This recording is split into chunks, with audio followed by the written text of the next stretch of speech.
Hey, this is Eduardo Sanchez, co-director of the Blair Witch Project, and you're listening to Without Your Head. Welcome to the station of decapitation without your head. I'm Nasty Neil. And I'm Mama Creepy. And we're joined by director of the upcoming documentary Pure Eternus, Connor Frazier. Hi there. Hey. Actor, musician, and the subject of that documentary, Nathan Forrest Winters. Hello. Hello. And actor, producer, scream queen, Jessica Cameron. Hi.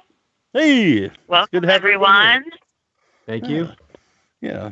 It's a special Wednesday show. It's great to have everyone here. And first of all, we've been following the documentary since it was announced. Connor's been on a few times. Can you just give us some updates where you are with the documentary? Yeah. Well, we finished filming Halloween Day, wasn't it? Halloween Day, Halloween night. Yeah, absolutely. Somewhere around there. Early morning. Yeah, like 4 a.m. Halloween. And right now, we're deep in the editing process. Everything's looking really good. We've got a distribution deal locked in with Fear Films, who, you guys probably know iHorror. Mm-hmm. And we have, I think in the next couple of months, it should be in the winter that we start seeing it out and about. Wow. Yeah, it's crazy. It's wild. Mm-hmm. Maybe, I don't know what Nathan's been up to. Music. I've been editing. Yeah, working on music every day. It's like until I have it in my hands and it, am able to start putting music to it. I'm just every day going through the process and trying to come up with, new sounds and good effects and, just visualize. It's kind of difficult to do this process without having the visual right there to sync up to, but it's still, I'm sure that even if I wasn't able to use everything, will come away with a bunch of stuff that I can use. So that's where I'm at with it. Yeah. And obviously you've talked about what's happened through the documentary, but how different emotionally is it for you to come up with music that captures like your emotional state, of everything that's happened? So far it has been, it hasn't been difficult, but it's been interesting, I guess is the right word, to come at this and approach it from an objective perspective. You know what I mean? I'm like really working hard to keep my personal feelings or my personal opinions out of it as much as possible. I really want it to stand on its own, and I want to be able to give people a better idea of all aspects. I mean, just for instance, each song so far is like representing a character. Like there's the babysitter, there's the monster, the survivor, the boy, and each instrument that I'm using for each song represents an aspect of that character's personality. And, so for songs that are like the monsters theme or, songs that are involving Victor, I'm really trying to bear in mind and that I want to be able to humanize him as much as I can, to remind people that, there was a time when he was an innocent boy that was being victimized. And, kind of the idea of the boy the monster once was, So I'm really trying to take the right approach on this and not just throw shit together. You know what I mean? I'm really getting into wanting to get into his head, as well as my head in that during that time and where it's at, so it's been interesting, it's definitely been interesting. And a lot of it is very dark and ominous and, but at the same time, I'm trying to, like I said, capture the essence of, of his innocence at one point in his life, but I don't know. It's interesting. It's been an interesting process. Mm-hmm. Do you feel that with the music that it's been kind of maybe a therapeutic journey for you doing the music? Like, like you were talking about, him as the monster, yet going back and him actually, at one point being the boy, the victim, when he was young, and having to look at it from that view too, and then going through all these different stages with each character, do you feel that maybe it's also been a therapeutic thing for Absolutely. you, Definitely. in the course of this?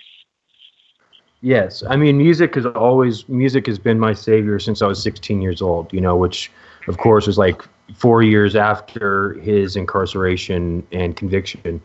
When I found music, I knew that was my medium. Like I've always loved film.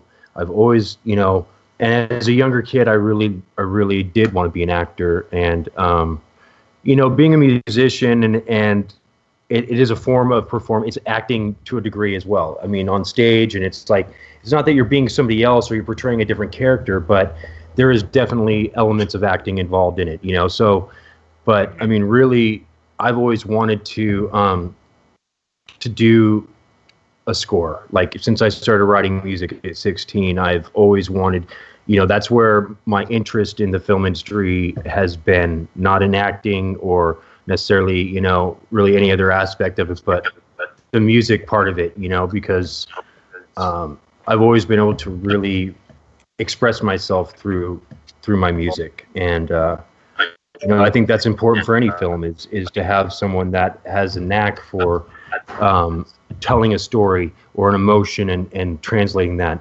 through music. And so it's definitely been therapeutic. It's always been therapeutic, music has for me. And this right here is so much. It's like, again, it's, this dream that I've had for so many years to do this. I'm finally doing it. And I just, again, Connor, and I have discussed it, that like this film, you just wouldn't work the same without my score, and that's kind of how I've seen it all along. That's why I was very adamant that I wanted to score it, because I just know exactly. I've been working very hard for many years writing music and learning how to really express myself through it. So it's helped me to see everything from a different perspective, that's for sure. Connor has been a big help with that too, as far as, the way that he wants to tell my story through the visuals and so it's been really awesome, the whole thing, and writing the music is just, that's just like the icing on the cake for me. So. Mm-hmm. Jessica, how did you hear about the project, and what was it about it that made you want to show your support for it?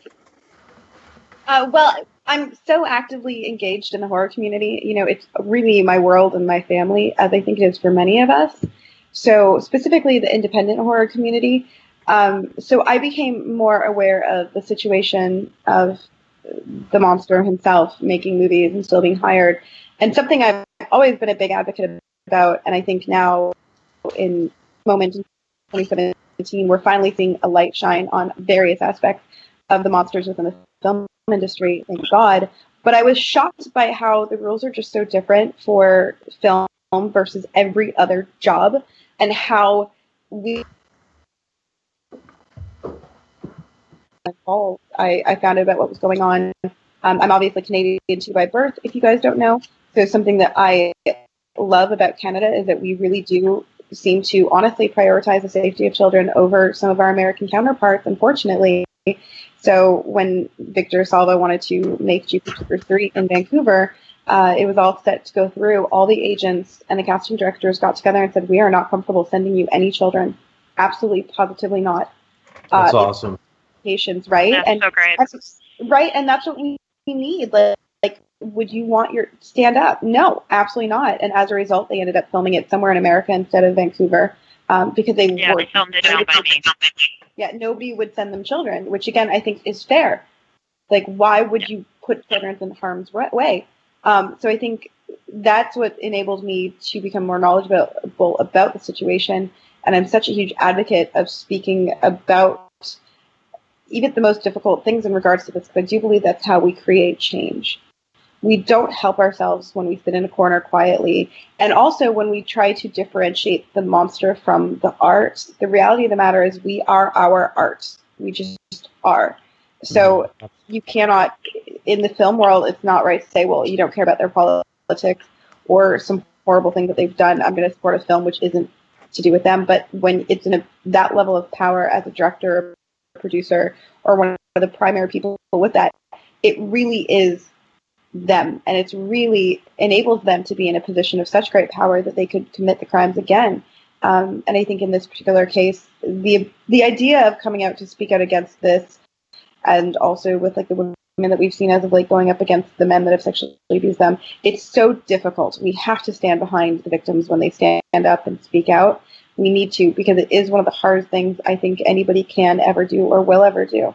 And through this, hopefully we will create change, and hopefully we will put these monsters exactly where they should be. Which, again, if the legal system can't stand by and take accountability for their actions or inactions in this case, then at the very least they shouldn't be put into a position where they can harm children again. And also, I feel like people from who are not in the film industry don't quite understand some of the severity of this. So part of what I've been trying to do is educating the public, because again, it's not a matter of, oh, well, you just want this monster to suffer. That's not where I'm coming from. You can actually, he's a writer as well as a director. When he's sitting at home writing in his apartment, he's not putting children at risk. Mm-hmm. Let him do that. I'm not saying destroy his life. I'm not saying make it so that he, lives in a hole, unable to pay his bills. I am not saying that. I have stood behind the fact that there's so many other things that he does and that he can do to earn a better wage than most people in America. Do I think he should be afforded that right? I still think he personally should be in prison, but that's my opinion. The law has said that he can roam free, so we have to sort of deal with that as a separate issue. But again, like just educating the public, because I also think that unless you've been on a film set, you don't quite understand the amount of power that a director or an executive producer can hold. And also you don't understand like how it's not a matter of, well, the parents just have to guard their children more. First of all, you shouldn't have to, but also it's just not practical. We're talking 12, 14, 16-hour days on set. So trying to educate the public and make sure that they fully understand the severity of that instance is kind of my involvement in this whole thing. So, but kudos to the men that are working their asses off to make this, Nathan. I think you're such a hero, as is Connor.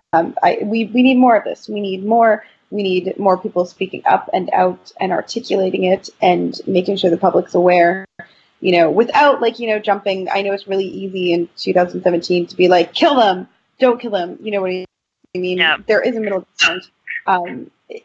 And despite whether or not you feel like a person should be dead, I like to take it more on like, let's educate the public.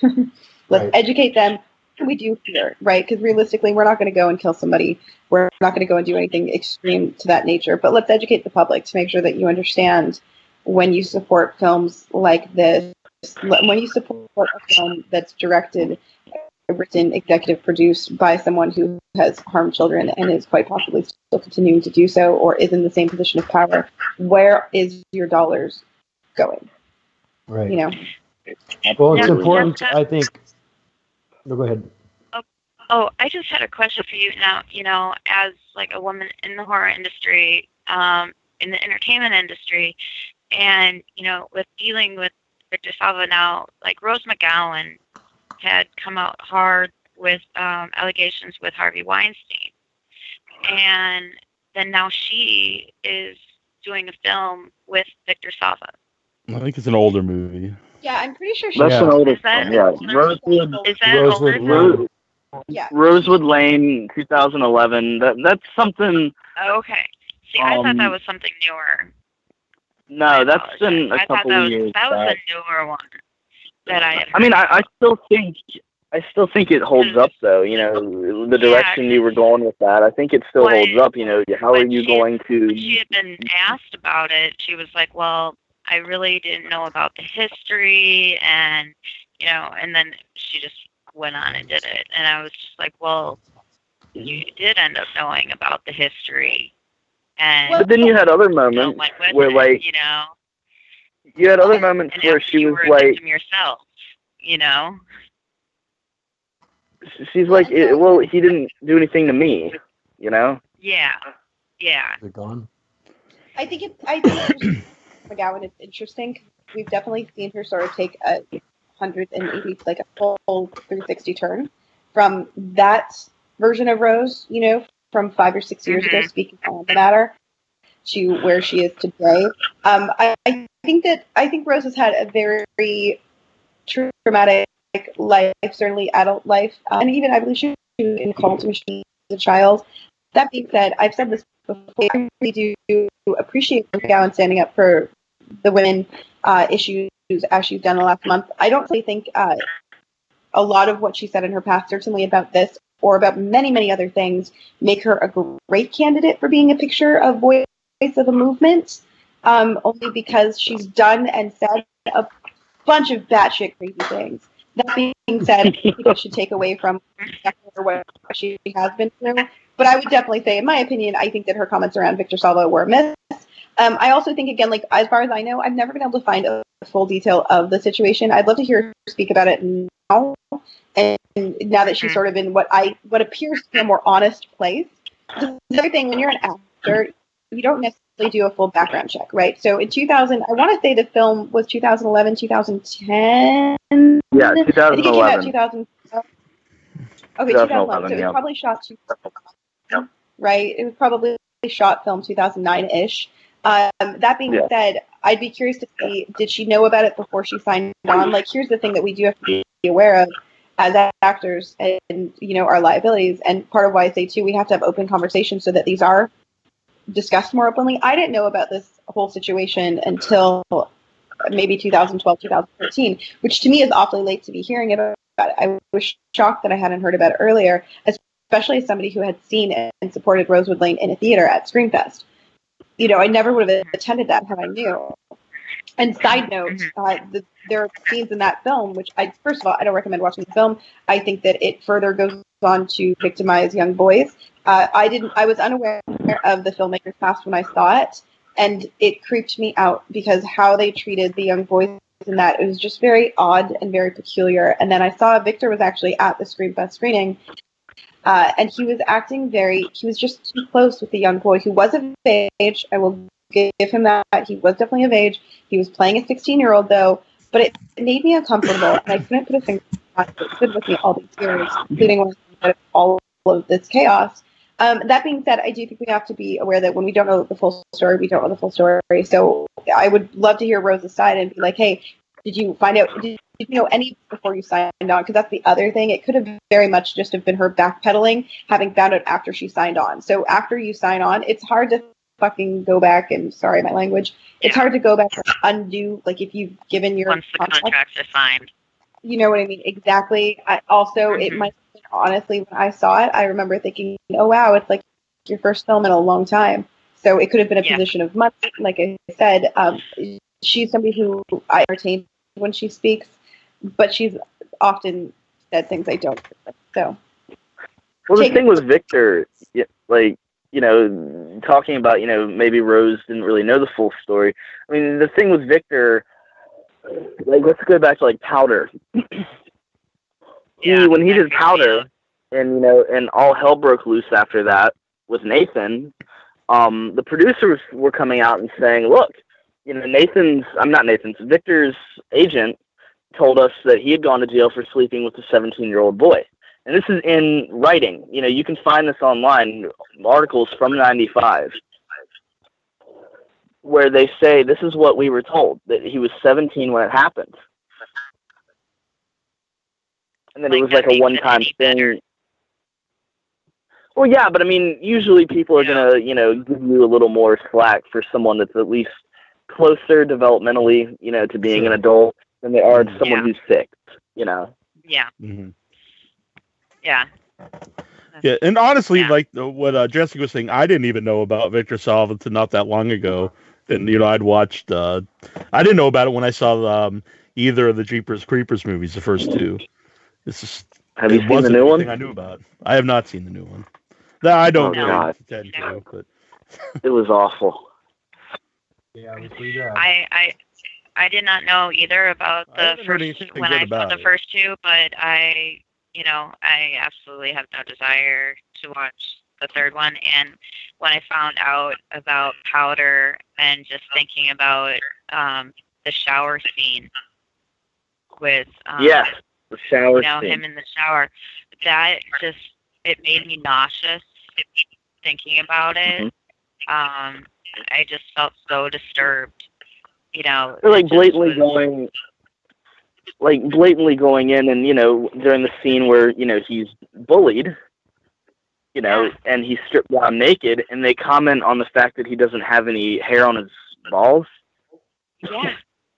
Who does that? Yeah. Yeah. And this is, Disney produced. Yeah. Go Disney. We love you. We love you, Disney. It's reflective of, I would suspect too, nobody thought, I think back when Powder was being done, people didn't expect the internet would be such an all-consuming, time-consuming thing. They didn't think that one day everything would be as simple as a share button. I certainly think that I would assume that they have to be surprised by the amount of conversation that has been created by the fact that they did make those hiring choices. And again, I'd really like to know who's single-handedly responsible for that. Which exactly that was a good idea and why. And this is all of this, the sexual shit, the children stuff. All of this comes down to the fact that for so long Hollywood has been an old boys club where they have basically been able to cover up and hire whomever they wanted, cover up the horrible things that if they were friends with the person who did it, they would hide it. And now in 2017, I'm so thankful that we're talking about these things and we're making sure that, no, when you do something bad, it's not just going to go away. We don't forget about it, and it doesn't absolve you of the responsibility. It just doesn't, You're right on the mark. You're right on the mark with that. Because Victor does have his enabler, and we all, it's starting to come out more and more, and we hope that our film helps to really bring it to the light, who his enabler is, and that's Francis Coppola. Yeah. Mm-hmm. He's enabled him for years. He had the audacity during Powder to make a statement where he said that back when they were filming Clown House, that Nathan and Victor were so close to each other age-wise that he couldn't really see the issue. Right. Victor was 29. Victor was practically a kid himself, is what he said. Kid himself. Yeah.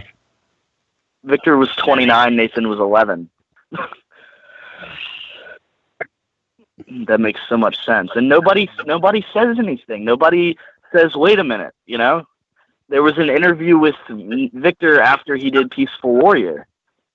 And they were talking about, Victor has done all this good for society. He donates his time to juvenile delinquents.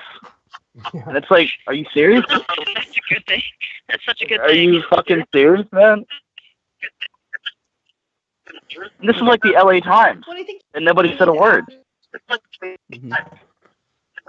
Yeah. And why aren't these people, again, we have the important questions, why didn't that person be like, okay, how old were you? You know what I mean? Ask them and double check. I'm a big fan of finding what is the facts. Not what did somebody tell me the facts are, what are in the actual facts. And also, I'm sorry, I'm an executive at a major studio. There is no excuse for not checking the facts. Period. Exactly.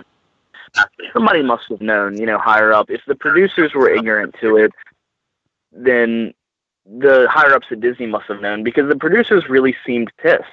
If you read the articles from when it broke out, they seemed pissed. They were like, we had no clue. But somebody up in the hierarchy must have known. Oh, somebody have to. There's not enough directors in Hollywood. They had to go with Victor Salva. Well, Francis Coppola helped sign that deal for him. Yeah. Just like he helped sign a deal for Jeepers Creepers and everything else. Mm-hmm. Yeah. And he helped pay for his legal fees, right? So, Victor? He paid the whole thing. Yeah. Yeah. Victor didn't have any money. And then Victor was living off of like a daycare worker's salary at the time. Mm-hmm. Because that's where he worked, was a daycare. So. And then, Francis Coppola, had the balls to go and sue Nathan's mother for $5 million. Yeah. Really? Yeah, for breach of contract. Which a contract that wasn't even legal, correct? I don't know. I mean, the whole thing, because the whole thing, right? I mean, they were breaking child labor laws, like, right and left. The whole thing. I mean, we shot the whole movie in 30 days, and so I mean, there was nights we were working, till 3-4 in the morning, and then had to be back up and on set at 6:30, 7 o'clock the next in the morning again. So. That absolutely goes against child labor laws, especially absolutely. in making a movie. Yeah. Absolutely. I mean, yeah. No. What happened? Francis's. Where did that lawsuit go? Francis's timing was perfect. He dropped the lawsuit Christmas Eve. Yeah. It was all a big, dirty, underhanded mess. I mean, nobody in my county, nobody wanted to go against Coppola and his money, basically his Hollywood pull. Nobody wanted to touch it. When Victor was arrested, our local paper, the Contra Costa Times, in a very short article, printed my full name 7 times in a very short article.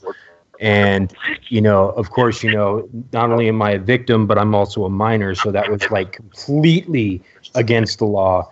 And we could have sued that paper, and nobody would take the case. Nobody wanted to touch us. Everybody he had them all scared. So. Well, wasn't the argument that you were a public figure due to something in the basement? I believe, yeah, but it went deeper than that because, I mean, I don't know exactly what they are offhand. But I know that I do remember that we could have, there's 4 things you can sue a paper or, print like that. And we had them on all 4 of those counts. We could have, it was easily a winnable case and nobody wanted to touch it. We could not find a lawyer to take it. So. I don't know if you can speak about this, but was there anything when you guys were filming the current documentary? Did anyone try to stop that from happening? No. I mean, Victor knows about the film. Victor knows, Victor has been told by his attorneys. Yeah, he knew pretty early on, and he was told by his attorneys not to speak to me or Nathan. And we had people that came to us that were probably friends of Victor's who, were trying to just tear us down and say that, Nathan's out for money, I'm out for money, why after 30 years? And, the answer to that is that, it was timing on Nathan's part. He did not want to go with anybody else. He found something in me that he liked, and that's what we pushed forward with this, Mm-hmm. Because see, the thing is that when Powder came out, for instance, I was being offered right and left a lot of money for somebody offered me a bunch of money to do a book, TV movie of the week. I was offered acting jobs and literally the whole thing was though that I have never once accepted 1 cent for anything that I've done in exposing Victor. And the purpose of that and why I've been so adamant about that is because this is not about money. This is not about fame and fortune for me. This is not about jealousy. It's not for any other reason other than to protect children and to keep any other child from having to be hurt by that man. And that's something that I will, if there's ever any kind of instance or chance for him to be around another child and I catch wind of it, I'll be right there to stop it. That's really what this is about. It's not about the money. With Connor. Yeah. No, go ahead.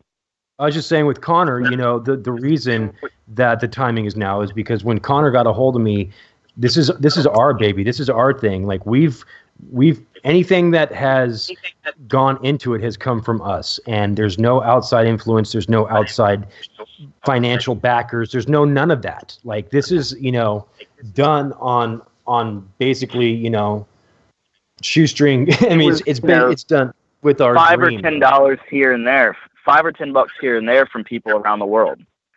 Right. But we did, I was saying, we took precautions. We didn't announce we were shooting until Nathan was on the show the last time. We waited until we were filming to announce anything. Yeah. Just to make sure that nobody tried anything. Right. Well, this is go ahead. No, go ahead. You ask your question. I was just saying, the devil's advocate question is for people who do say, why wait 30 years? For not just you yourself, but because actually you've talked about it for years anyway. It's not like you just came out about it for the first time ever. But how would you answer someone who does ask about other people who come out with things that happened a long time ago? Why do people wait so long? Really, the reason I waited, and again, it has to do with, that this is not something that consumes my life. I don't, I never have intended on, this is something that was very traumatic. It's something that I have to deal with every day in certain regards to, having like this PTSD from it.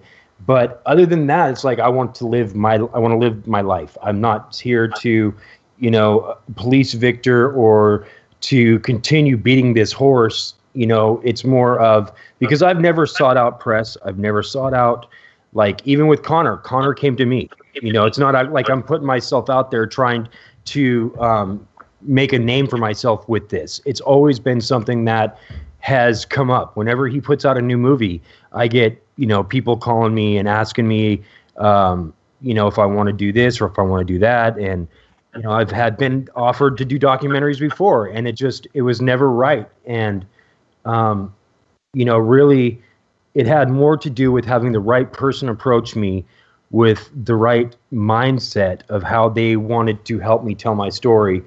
And it, so, and the fact that people are still out there talking about me, and like Connor, really opened my eyes to the fact that I had this huge presence online, and these horror fan sites, and that Clown House is like this underground kind of cult classic and status, and like I was unaware, So I mean, really, it has nothing to do with me deciding it was time.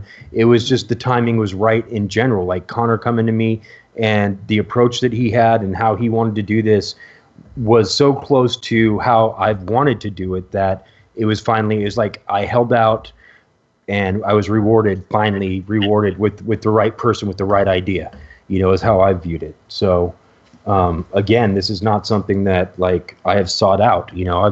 I've been living this life, and not, this is not my focus every day. You know what I mean? So that's like another thing that I'm like really hoping to move past. It's like, again, if I catch wind of him being in a position where he's going to harm another child, then I will be there to stop him every single time until I am no longer drawing breath. But other than that, I want to make my own contribution. It's like it's kind of something at 12 to be told, that I would never work in the industry again, and to kind of be, turn into this pariah because I told the truth, because, I basically ultimately stood up for myself and stopped the abuse. I've kind of always wondered, like, I know that sure, he's talented or whatever, but what about me, kind of thing. Like, I just, I have something to offer too. And so I'm like excited to have the chance to do that, and to utilize the opportunities and the amount of attention, and the fact that it is still such a talked about thing as far as my particular, case, for instance, the fact that it's still talked about. I want to utilize that attention to spread awareness, to, educate people, to start getting this to where we're looking for solutions. I mean, that's like really my main goal, you know, in all of this is for us to start banding together and for adults and parents to start taking responsibility for the children again, and to start, you know, standing up and protecting them again, instead of just leaving them to YouTube and their video games. And, you know, like, it's time, you know, it's like parents are just, they're not involved anymore in their children's lives like it was when I was growing up, you know, and so they've kind of shirked a lot of their responsibility, I think, and I want to bring that responsibility back on to us as adults. And you don't even have to be a parent. If you're an adult, you're in a position of power when it comes to a child, and you're in a position to protect that child. And we should be, all of us should be, you know, and so really that's my main goal, is to raise awareness and to get people to start addressing this issue instead of turning a blind eye and a deaf ear to it because of the nature of it, and because how difficult it is to talk about. Well, just because it's difficult to talk about doesn't mean that it's going to go away if you just ignore it. So, you know, really that's where I'm at with it.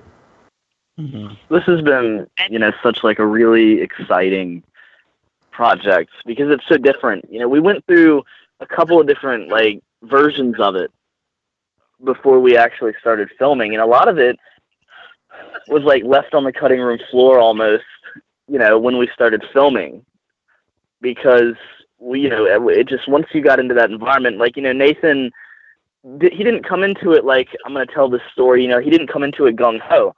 A lot of it was like, I don't know, repressed memory, you know, going back. It's like being in a therapist's office. So there's a camera in front of you. You know, you had to kind of really, there was a lot of stops and starts before Nate got really, you know, comfortable with it. And it's really turning out to be a project. It's not going to be like any other documentary I've ever seen. Yeah. In what way? No, I think that,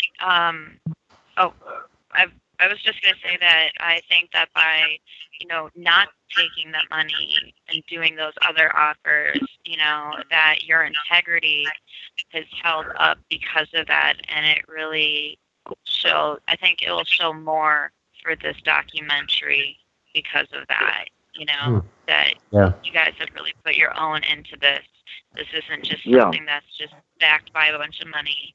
You know, this is yours. You know, this is you. It's like, you know, honestly, people have this image of me as this little boy, and then they have this image of Victor, and it's like the public face that he's put on for everyone, and you know, through this film and through the soundtrack and the music that I'm writing for it, I really believe that we are going to give something to people that they have not yet, unless they have been victimized, unless they have seen the monster without his mask off up close because of their own personal experiences or abuse. That's what we're going to give people, is we're going to give them an in-depth look at what the monster looks like without his mask, without his public image, or the ones that his PR people or his attorneys have painted for him, you know, and I think in that aspect, that's what's really going to separate this film from any other film that is, you know, has tackled the subject, is that this one is really going to show people, you know, what that monster looks like. It's not like, it's like this surreal version of a home movie. You know, we wanted, I think by the end of it, the idea that we had was that it's kind of like resurrecting Nathan as a child and allowing him to tell his story, you know, in a very visual way. And then on top of that, we had this idea of, you know, the emotions becoming so overpowering that they ultimately kind of take over the film, you know, and the film has a life of its own. You know, the story takes over the film itself, you know, if that makes any sense. No, yeah, absolutely. And when you guys started go on. Oh no, I was just saying, you know, it's going to be pretty gritty and pretty, you know, bare bones. You know, we were talking about, you know, the Blair Witch influence before the show started, and that really was a big thing. It's like weird, you know, this little indie horror movie from the 90s about a witch, you know, kind of for some reason made sense, I guess, the way they went about it to this documentary, which, they have nothing to do with one another. Right. Mm-hmm. How is the talk about that? What is the influence of Blair Witch? The idea of using that kind of home video, because I think it started as this idea of Victor used to film Nathan and others on his own little home video camera. So we said, why don't we kind of replicate that feeling?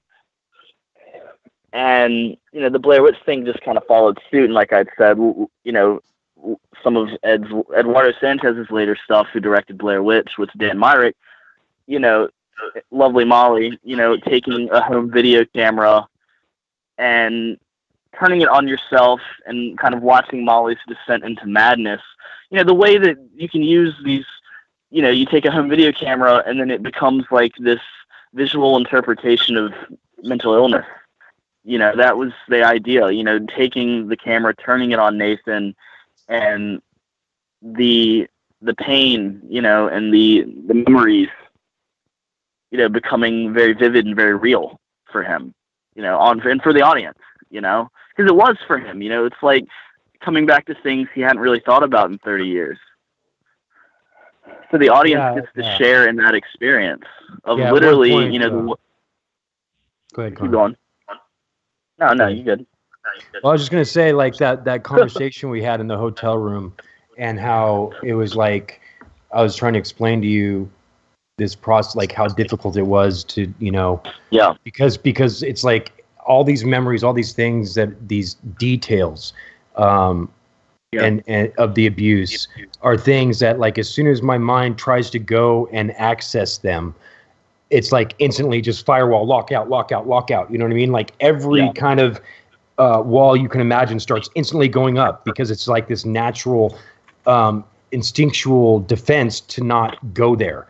That, I've kind of, I guess, that we create, when something is so traumatic and so hard to emotionally and mentally deal with, especially at that young of an age and coming into puberty and everything. Like I really started to understand why it is that it's like there's these huge blank spots, and then I will be lucky to get like these little images and these clips of memories from that time, and it's like, again, trying to access them was like just hitting one wall after another and having to break through those walls to get to that memory. And we did a lot of that was done on camera, so that was kind of the process of it. That process, very raw. Would you say was a positive experience for you, or is it kind of a mixed bag of positive, negative emotions? And what was the whole experience like to talk about that? It was both, to be honest with you. It's very positive, because I know that through my honesty and just willingness to be so open and to talk about this in a way that it's never been done, at least I've never really had the opportunity to tell the story like this. And the only time that I've ever really talked about it was during the trial, when I had to go and give my testimony, or when I told my mom what happened. It's like very few have ever heard that detail or that aspect of the abuse. It's been very much the same as, most interviews just want to know, like, when it happened, how long it happened, how much time he was sentenced to. And like, when I told it's been very, I'm not going to say cookie cutter, but like, for lack of better terms, it has been very similar every time I've done an interview. And so to do this, it was like, I had to dig deeper. I couldn't just, it's not like I'm just going to give people the same thing that they've heard all this time. But you got raw. Right.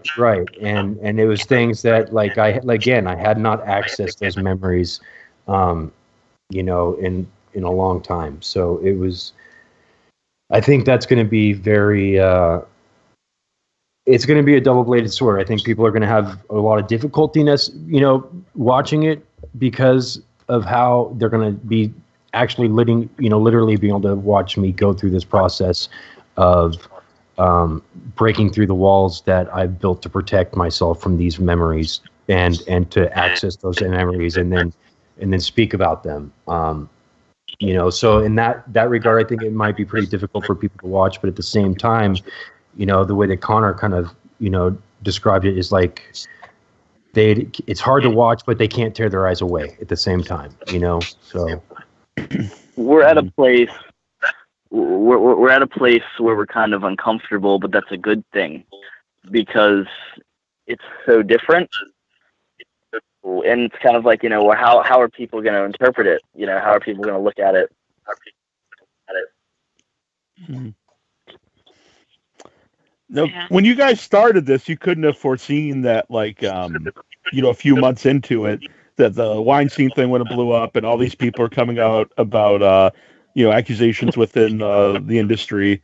Obviously, I don't want to say that's like good timing because it's like, it's terrible things, but it's very relevant now with a lot of stuff that's going on. Well, I think it just it lends to the fact and the truth that the time is right because people are ready for it. Mm-hmm. I think that this is an issue that has gone unchecked for way, way too long. And, it's not that there's not people out there working day and night, nonprofits and other victims that have become survivors speaking and educating and people working really hard to, make changes.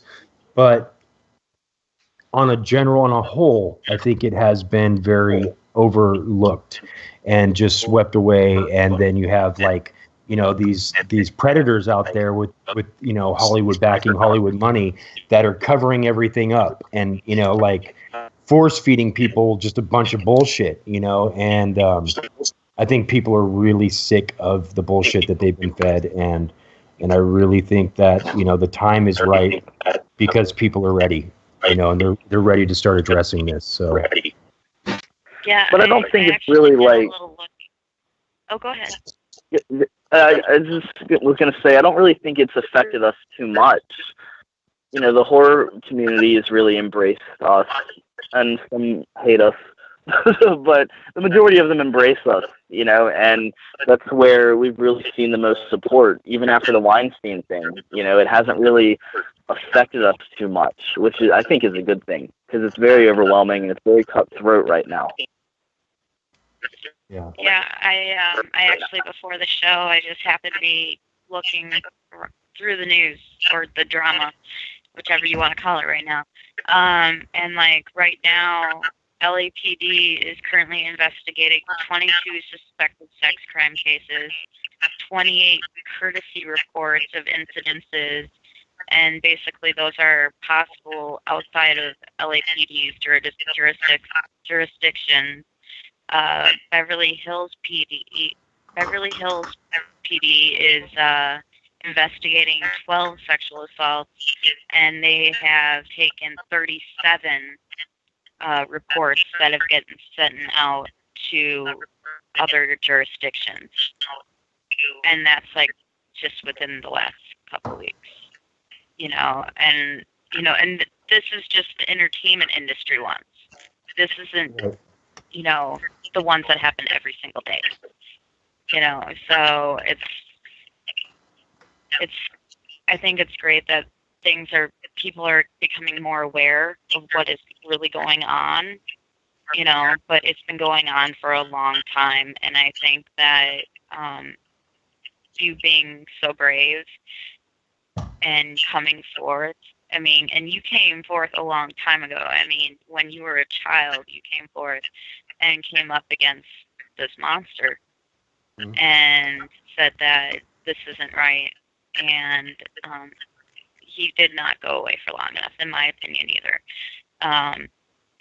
And, hopefully other people will see this, and maybe other people will get that strength, and they'll be able to stand up and say, this has happened to me too. Yeah. Yeah, absolutely.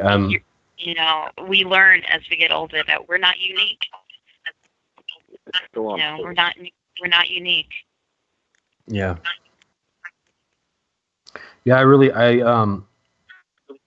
mean, that's really one of the main goals too, again, is just to, part of like why I want to do this speaking tour and go out there and work so hard to raise awareness and to bring this subject to the forefront and back out into the light, is to show and to be a living example that there is healing, and there is, in the wake of abuse, you can find the strength, you can find your voice, you can find the healing, if you work for it. If you put in the time, I want to be that example that, you too have the strength. I'm no different, than anyone else. It's just a choice. It's a matter of like deciding that, you're just going to stand up and you're not going to take this shit anymore. And you're going to, be willing to tell, the world who abused you and, what they are and how that's affected you. Because again, talking about it is crucial. It's one of the, it's one of the best, forms of healing is through, talking about it and being open about it and exploring and, those feelings and then finding the tools to deal with them in a healthy, productive manner for yourself.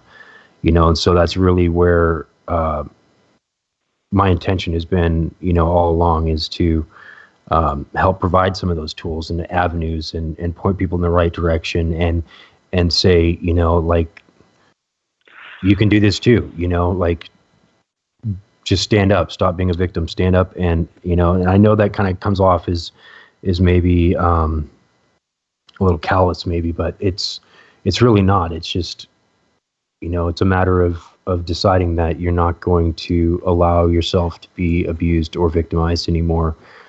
And everyone, that's gone through it or similar, abuse has that strength. They just have to find it. And sometimes with the way that we function as human beings, we need to see somebody else do it first before we find the courage to do it ourselves. So if I can be that for someone, then then I feel like I've done my job, and that's really where it's at. Jessica, someone part of the horror world, part of the film community. How many of these stories had you heard about? And since it's all really becoming coming to light, do you think it will actually help change things?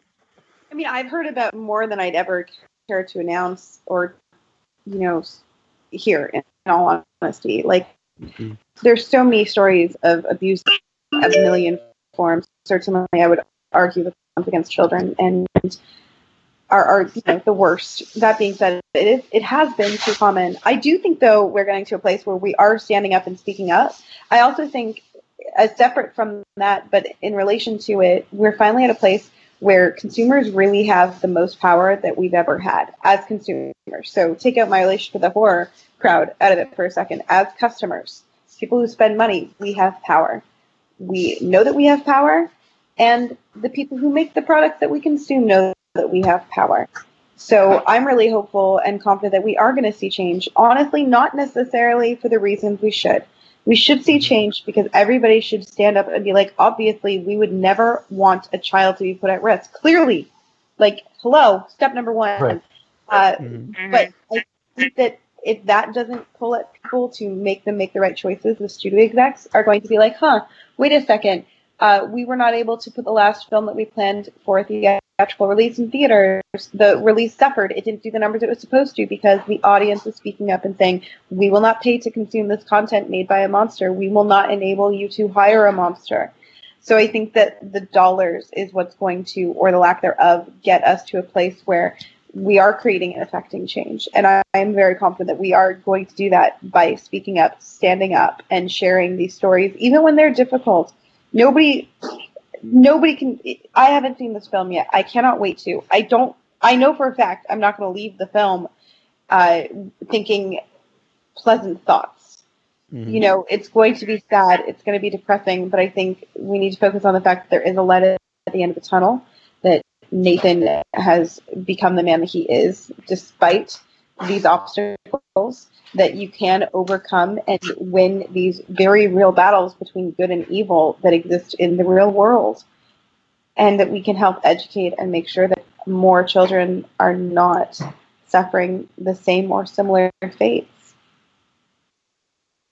Very well stated. Very well stated. Mm-hmm. No, just not even just children, but sexual harassment in this. Oh, absolutely. You know, like the monsters take various forms, and I would argue a lot of the time it comes from a place of power, and it comes from an abuse of power. You know, and as a filmmaker, I've learned for a long time that, wait a second, when people start to realize that they have the power, when they understand like what that $9, $11, $12 ticket, or even just, again, you could say, well, I have Movie Pass, I'm not paying anything for it, it's included. It doesn't matter. A bum in the seat is a point towards the promotion and marketing for all the trailers before a movie. That helps them. So when you can understand fully that, guess what, the studios don't care, honestly, about the politics. They care about making the most money. So we have to hurt them where it counts, which is how do we affect their dollars?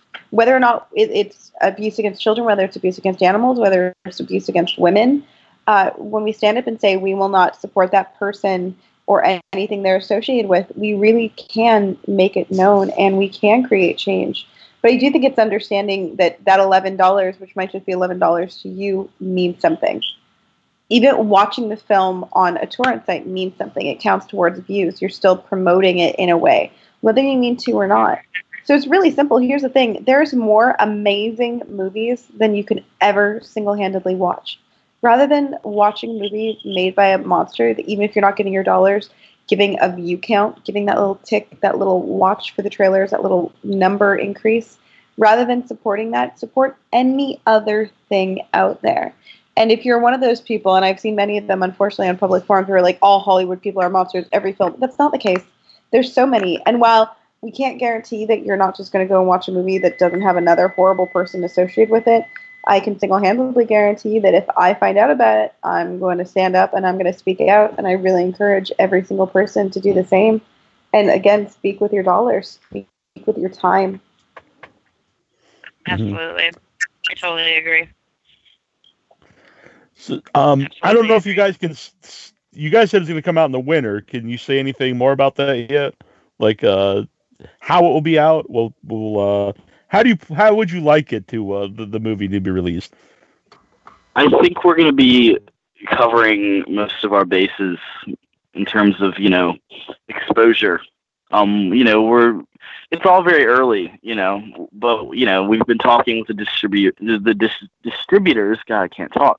And, they seem, what they're talking about, I think we're really comfortable with, excited for. It's genius marketing on their part from what we have talked about. I mean, we don't know where, when, how, what just yet. Uh-huh.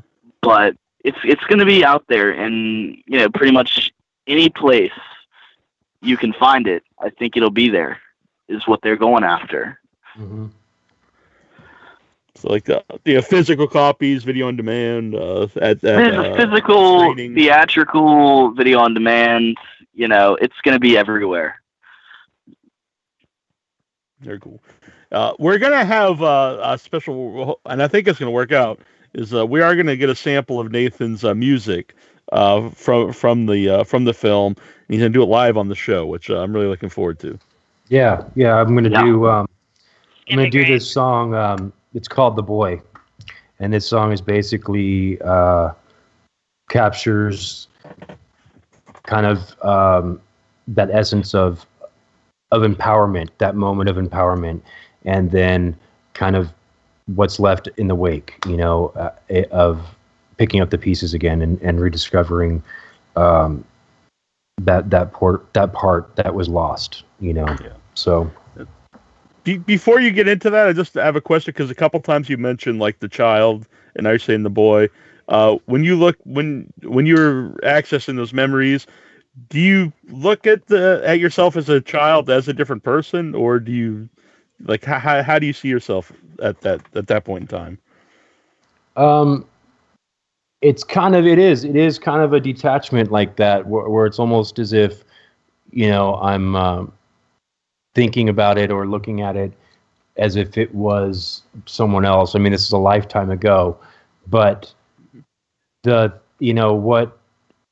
what basically changes that and is the fact that if it was somebody else, then I wouldn't have this link to all the emotion and all the, like everything that is involved in that aspect of my life, Mm-hmm. But I have definitely worked to kind of detach myself enough from it to tell this character's story through the music, all without my personal emotional attachment being involved, to kind of objectively and non-biasedly get into that character like the boy's head, and to really just let that character tell its story without any kind of preconceived ideas or emotions that I might have, that any kind of attachment to that part of myself. So it's been interesting. Again, it has been interesting. Yeah. Do you want to do that now? The music? Yeah. I won't be able to hear you guys while I'm performing, but so I'll set it down and then we'll just get rolling here. So if you're ready. Yeah. All right. Go for it. Okay, cool. This is the first time ever on the show we've had live music. We're breaking all kinds of boundaries. First Scream Queen month. First live music. First time the song's been played in a public venue. Oh, very cool. Yeah. 1, 2, 3, 4.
Clap, clap, clap. I feel like claps don't register well on Skype ever.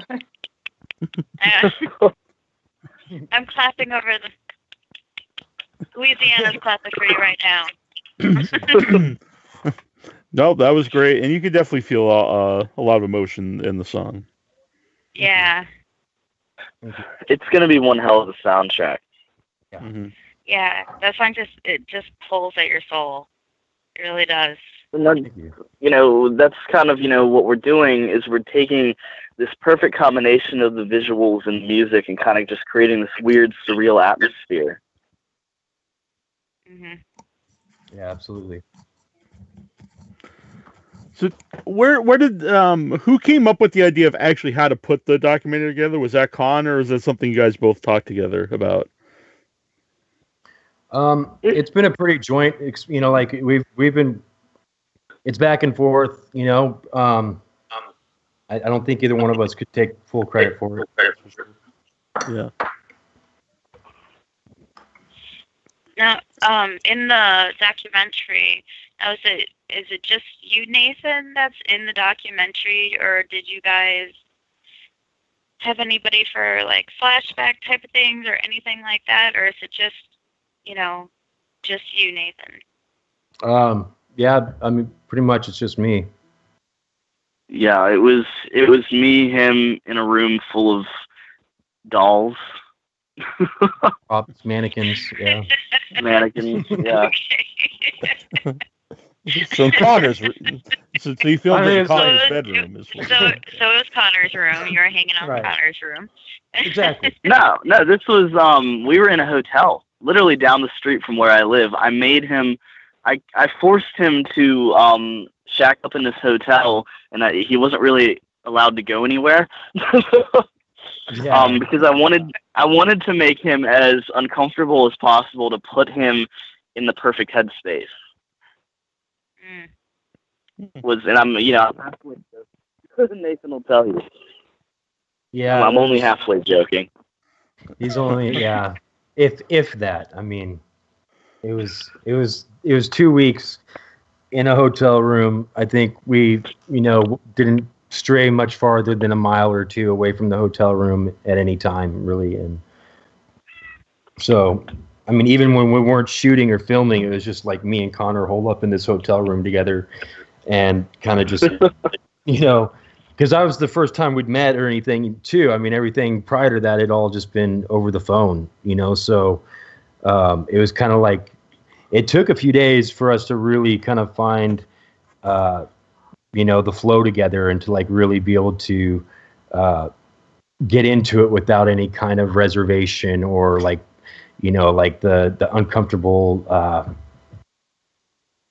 like being polite kind of thing. Like, oh, no, you, by all means, you go. No, you go kind of thing. You know what I mean? It was more like, it took us a few days to find that spot where we're kind of like, had been in this hotel room together for, several hours at that point. And like the niceties kind of just go away and we start being real. And that's really, was the best part of it for me was when we really started to find our flow together, The first couple of days were like jet lag. And then by the end of it, we were together all the time.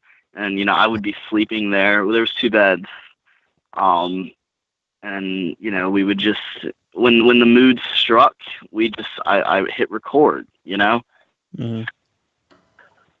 Yeah, I mean, some of our best dialogues that we shot were done that way, where, I just start talking about something and he'd be like, hold on, and then he'd get the camera and he'd set it up and then he'd hit record and go, okay, and I'll start over. You know what I mean? So we were so isolated from the rest of the world that we just became, I think we started becoming obsessed with The Room, the Tommy Wiseau. We kind of kept ourselves. That was how we kind of lightened the mood. We weren't really going out and seeing people, so we just had our little inside jokes, and that kept us sane, I think. Uh-huh. So, where's the best place to follow the documentary online? We have a Facebook page. It's facebook.com/The Babysitter. I think it's movie, right? Yeah, I think so. Yeah. Yeah, The Babysitter Movie or The Babysitter Film, or you can just in the search bar type in Pure Eternus. We're working on trying to get more of like a social media presence and a website. I know we're on IMDb now. I don't know who put us on IMDb, but we're on IMDb. Oh, nice. They got some facts wrong, but thank you, whoever it was. At least getting us on there. We need somebody to do a Wikipedia page because I can't do it. I tried it, and I just don't know how in the hell people do it. Yeah. Well, I mean, that's like all stuff that we're trying to do while coming up from air, from editing and writing the music and doing all of that, portion of this, so like anytime we come up for air from that, it's like, okay, get back to, updating and promoting and social media and all the rest of that. We that goes into have a month on the 20, I don't know, this month, the end of this month, that'll mark a month before this thing has to be in somebody's hands. So, I think it's time for you guys to find an intern. We're kind of pushing our assholes here. What are we doing? Unpaid intern. Yes. How much footage? Lots of experience. How much raw footage do you have that you want to edit down, to the final project? It's hundreds of clips because that's how it was. Start, stop, start, stop. Well, like he was saying, wait a minute, hold on. It's hundreds of clips, and I have it categorized on files now where it's like, this is Nathan, this is the mannequins, this is whatever else, this is Victor, this is Jeepers Creepers 3, because we just filmed everything. Mm-hmm. Yeah. I mean, honestly, currently, not many people know, but I'm making a documentary about independent filmmaking here in Boston, and I have like 10 or 12 hours of footage still hasn't. Still have a lot more to go, and at least the person I'm doing with is doing the editing, so I have to worry about chopping it down to an hour and a half or whatever. But I is that hard when you're doing the editing? Because I would think it's hard to edit your own stuff. The hardest thing about it, editing this film, especially due to the rawness of it, it's not very difficult. A lot of it is just splicing. I think the hardest part is, originally, the idea was that I was going to give him the whole entire fucking thing, and he was going to put the music to it. And then when we got this deadline, we're like, no. We're going to send this at chunks at a time to one another, and edit it as we go along. As once I've got something edited, he's going to do his part, and then it's a trade-off. When I'm editing personally, the biggest issue is trying to keep that feeling, because it wasn't really until the final night when we wrapped that I totally had a clear idea. We sat down and I was showing him some of the footage I'd already edited, and he was like, yes, and we kind of started, figuring out, in the clearest possible way what we were trying to achieve. And it's kind of like about trying to keep that feeling, weeks later, months later, however long, maintaining that feeling is the biggest issue. But, I usually just throw his music on while I'm editing to try to, make sure that stays intact. The vision doesn't kind of stray on the music. Yeah. Now, I believe Connor actually has a question for Jessica. Oh yeah. Hey, you disappeared for a little bit. We lost you. No, she's here. I'd seen an interview with you. You did your scream. I wanted you to do your scream. If you won't wake up the neighbors. You know what? It's Scream Queen month, and we haven't had anybody scream. That's a good point. I've been waiting to do it, but go for it. You're on the hot seat now. You've got no choice. Hold on. Hey, Heather Dorf. I'm at my best friend's place. Oh, Heather. She's not even responding. Nice. I'll just do it, and we'll just see her reaction. Are we okay? I'm like, warning, she might be really grumpy, so don't worry. It's not like she's going to stop being my best friend. She can't. Heather, Heather, I'm going to scream. Hey, Heather, Scream. I mean, another Heather is giving you permission, so it's okay. Right? That's right. You might just think you're talking to you. Heather by defecto. Okay. We're going to do it, but warning, she's probably going to come out like this. So I'm telling you, it'll be our little secret. All right. It's okay, Solomon. Go over there.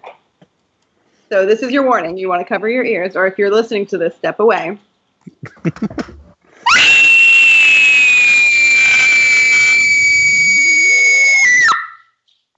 Wow. Yay! Beautiful. Amazing. That was like the best birthday present to me ever. I can hold it for longer and we could go deeper, but because I didn't want to give Heather a heart attack, or maybe she didn't come out, so she might actually. That's just one. She slept through that. I think she slept through anything. I don't know. That's pretty good. Doing your hair and makeup in the other room. Oh, okay. I see. She's probably like, "Damn that Jessica! Right? You made me mess up my eyeliner." There she goes again. Like, what the hell, Mom? Hi. Her mascara. It's a very cute dog. Isn't he? I know. I have Heather's dog also here. He's like, "What's going on, Auntie Jessica? What's going on? Come here. Up. Come on. Come on." I have my world. See? That's the other one. Hi, Clark. It's okay. They're almost twins, aren't they? Right? They're like brothers. That is so great. Thank you so much. That was like, wonderful. That is Thank you awesome. so much. That was awesome. Yeah. That was a special request. The doggies are very happy now, too. Yeah. Well, yeah. I mean, I wanted Scream Queens for my birthday month, so we got Scream Queen month, and I haven't had a Scream Queen scream yet, so You really need to try to snag, you really need to try to snag Heather Donahue and get her to just start going, "What the fuck was that?" Trying to do Blair Witch. Right? That's her version of a scream, I think. God, that'd be I hilarious. agree. I think so too. I don't even know if she acknowledges genre anymore. I think she's very much she I mean, I tried to add her on Facebook. She doesn't really want, I don't know. I don't know where her head is, because I'm friends with Ed. But I've seen, interviews with her. She embraces it. I think she did a book called Grow Girl back in like 2010. Kind of detailed how she moved away from, she didn't want to be known as the girl with the snot running down her nose. She wanted to kind of do other things. Yeah. I mean, I think, I've seen her at conventions, as 2014, she was going to conventions. I think she just tries to distance herself more than maybe Ed or Dan do, or Mike, or, everybody else. I mean, I can't really blame her when, they did Blair Witch and it hit 100 million at the box office. The actors got a fruit basket from the distributors. There's probably a little bitterness there. Mm-hmm. Yeah. Yeah. It was such a... You didn't really get paid for any of that. The way they did it was just so genius, though. I mean, like I said, when I was talking about it, I mean, you never saw any promotion with them coming up to the release of the movie. Well, no, they were one. Well, because they were supposed to be dead. They were supposed to be dead. They were supposed to be dead. And that was what was so amazing about it, because you went and saw it and you were like, I've never seen these people like promoting this or anything. Are they really dead? Oh my God, did we really just see them die? It was, God, that feeling. Like, I loved that feeling of not knowing. And with the internet, the internet's so big today, you could never do it. Like, it was kind of perfect timing where the internet was just enough around so you could get some word out about it. But it wasn't so big where anyone could just go on any website and like, oh, well, this isn't true. Exactly. I'm really, right now, Heather Donahue is sitting at Starbucks on the corner of, no. Yeah, no. Really I think, I'm really, I'm really thankful to Neil for getting me and Eduardo in the same room. Because it's like, being able to talk to your heroes is such a weird thing. It's amazing to be able to do that when you get a chance to finally do that. Yeah. And I made Scream really Queen happen here for Heather. I'm just a great guy. Yeah, for Heather, yeah. I know, and now Scream Queen Month is going to be an annual thing. So yay! Every November. Maybe you'll get her to do it. Maybe. Women. Dedicated. Maybe you'll get her to do it. Get Mark Patton. He always considers himself the male Scream Queen. We could get Mark on. There we go. The male Scream Queen. Yeah, that's what he queen. calls himself. That, so it's not like Not like you're bashing him. No, he's a good guy. I know a few male Scream Queens, but I could probably. Jessica, I know you have a lot of projects. Obviously, what are some of the ones out currently, and some of the stuff you have in the works? Well, Mania just signed a distribution deal, so look for information on that early 2018. I'm not allowed to share the details yet because we don't have them, but we have the deal. Everything's good to go. It's just a matter of aligning up the dates and everything. Then we have Lilith Killer and an ending in post. So those should start making some festival rounds, screening rounds, and announce distribution also towards the middle or late of 2018. And then Besties is in prep. Song of Solomon is doing film festivals. And Red Eye is getting ready for release. So lots of good things. Yeah, very. And when did you go from just being an actor to also becoming a filmmaker? Truth or Dare, which was my directorial debut, I shot in 2013. It just came out early this past year. Mm-hmm. Well, what was your reasoning? Why did you want to become a filmmaker? There was many reasons. Number one, I felt as a horror fan that there were so many stories that I weren't being seen getting made.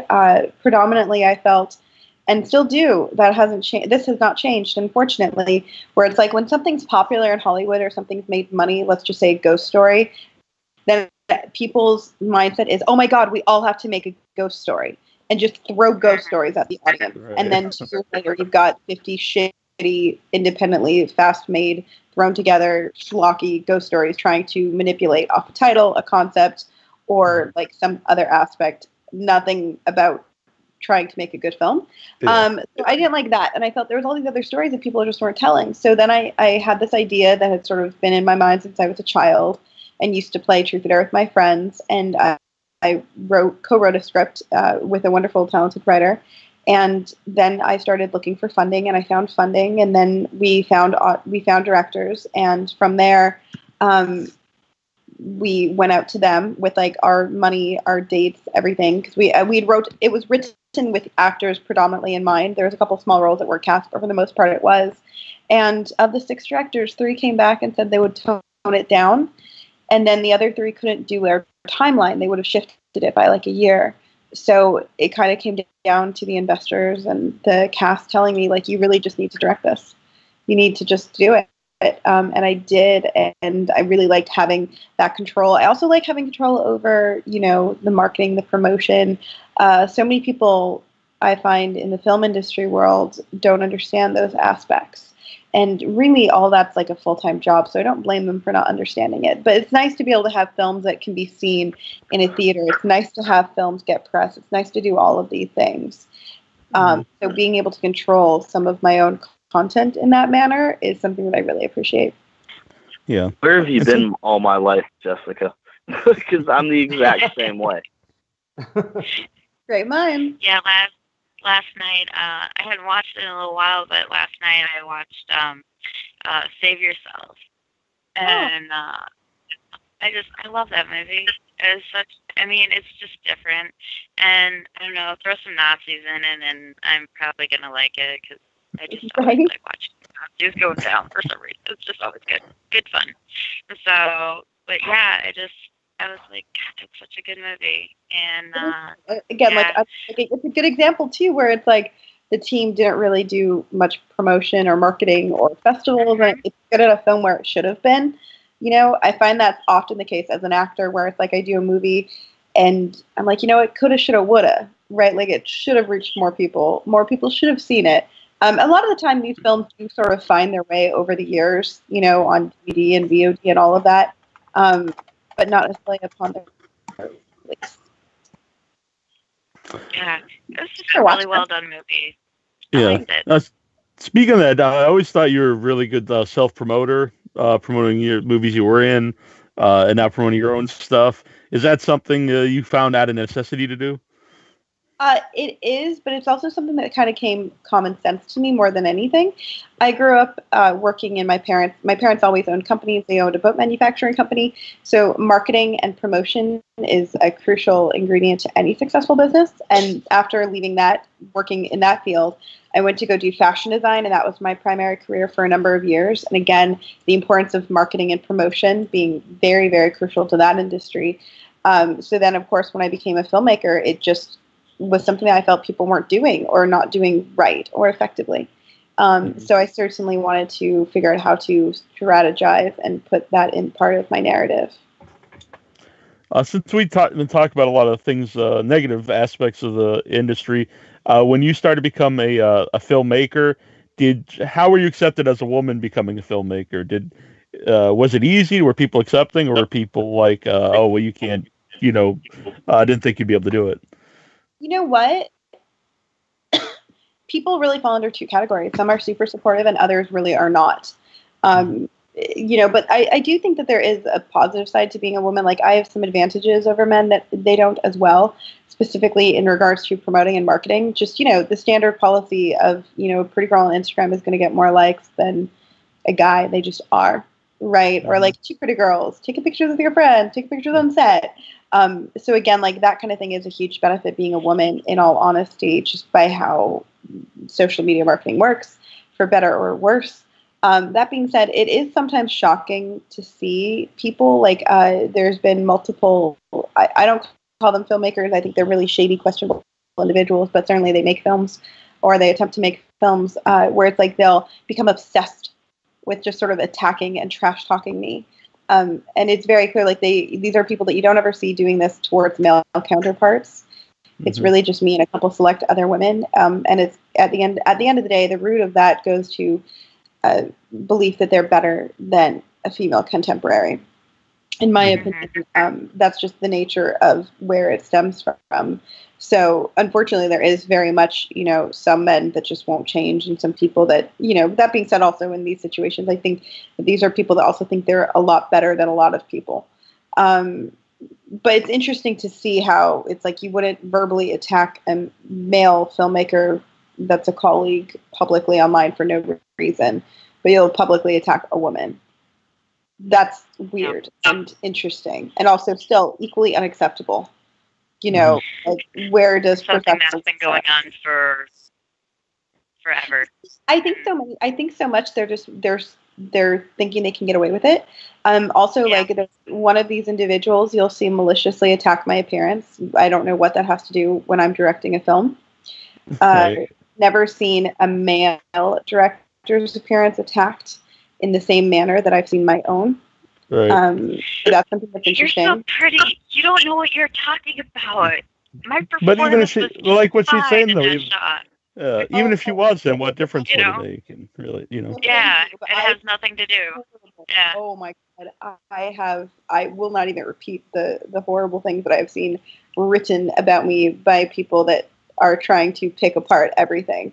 And again, like it goes back, like all of this is bully behavior. So it also goes to the fact that it speaks more of them than it does yourself. But the interesting thing is I don't see these monsters, these people, I don't want to call them monsters because I think we've talked about monsters that are much worse earlier in the show. Right. So I think to put them on the same caliber is not fair. But these, horrible individuals, shitty people, just, being bullies. And, the same kind of thing when you were in school and they were picking on a kid. It just so happens that as a woman in film, I feel that we do get picked on by these bullies a lot more than our male contemporaries, unfortunately. But yeah, like, trust me, I've seen it. And not only that, like the wife of a male in the industry, like she was like went off on my appearance like one day, real harsh.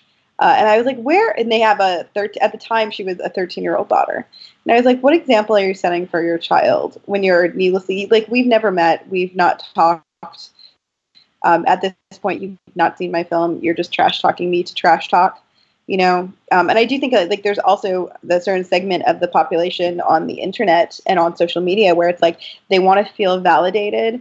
So whatever gets them that feeling of importance, they'll do. So when they trash talk people or start creating these like false truths and these dramas, it feeds that ego in some way because people are finally paying attention to them. You know what I mean?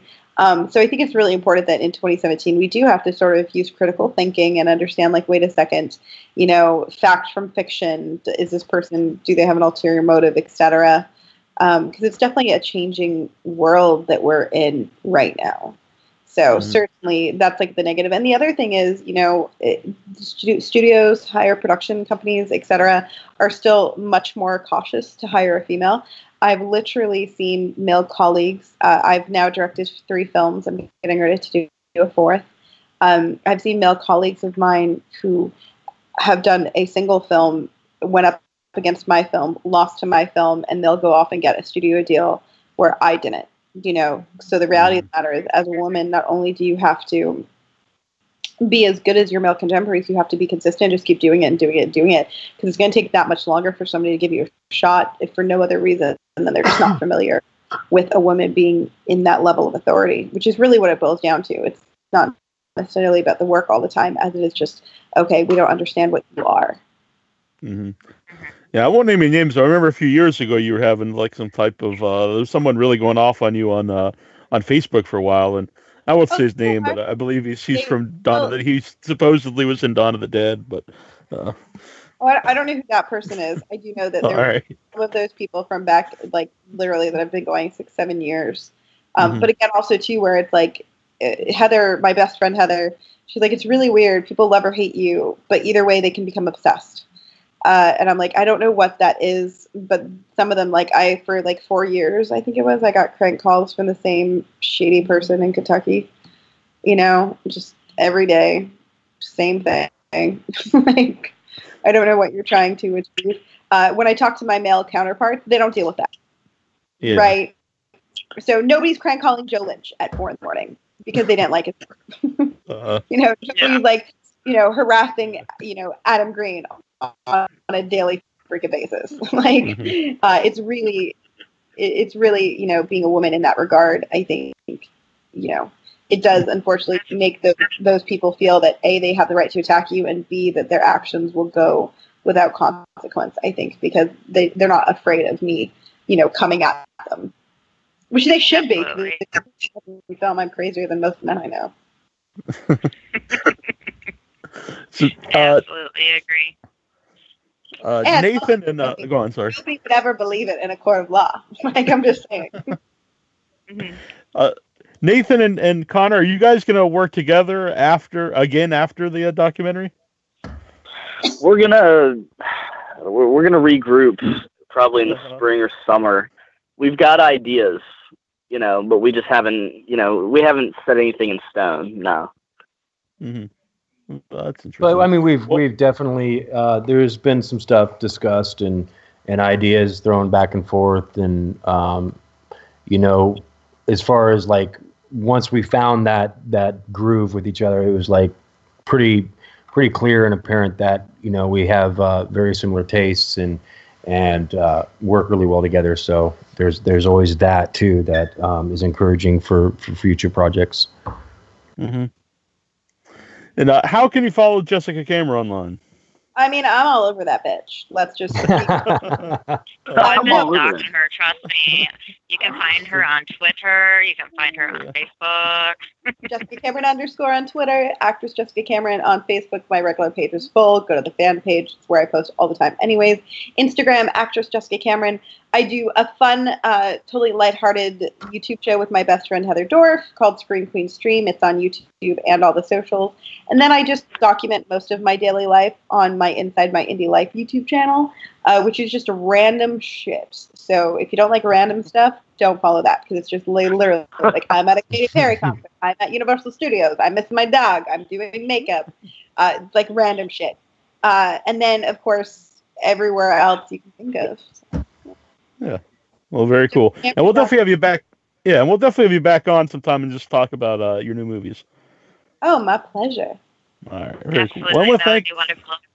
Yeah, I want to thank everyone for coming on tonight. It's been a really great show. Thank you. Yeah. Thank you. Yeah, thank you guys. I have a quick question too. Is the documentary still funding? Because I know at one point I believe you had a GoFundMe. Please correct me if I'm wrong on which side it was. It is no longer funding. I mean, Nathan has stuff he's working on his own that he's definitely looking for funding for, but the film itself is in post. So right. So the GoFundMe is still up. The GoFundMe is definitely still up, and that's going towards like getting the nonprofit off the ground and towards setting things up for the speaking tour next year. So it's still up, and but again, like Connor said, the film is not. It's in post at this point. So. Mm-hmm. And that GoFundMe is for We Are Their Voice. Yes, yeah, and We Are Their Voice is the what I'm trying to put together as far as being actively involved in finding solutions and educating and raising awareness is what that really comes down to. Very cool. Awesome. All right. Again, thanks everyone for coming on. It's been awesome. Thank you guys. And we'll definitely talk to everybody again. Awesome. Yeah, thanks for the scream. Yeah. Thank you very much, Jessica. Yeah, thanks for coming on.